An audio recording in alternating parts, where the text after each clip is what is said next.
Hello, kumusta po? Yan, dito na naman tayo, ano.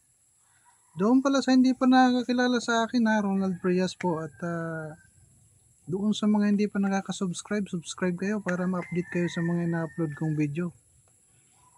Okay, ngayon ang course progression na gagawin natin, subukan natin itong D minor. D minor naman tayo, ano.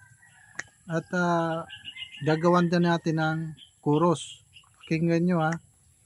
Doon pa rin sa key of D minor niya. Hindi magpapalit ng key. Yan. Ito, pakinggan nyo, ha.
Ayan, mapakinggan nyo, no?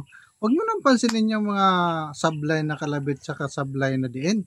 Ang chords progression na lang yung tingnan nyo. Okay, sana nakatulong sa inyo. Wala na kayo ibang gagawin. Pwede nyo nang gawa ng lyrics yan. Meron na kaagad kayong kanta. Makakagawa na kaagad kayo. Okay, maraming salamat.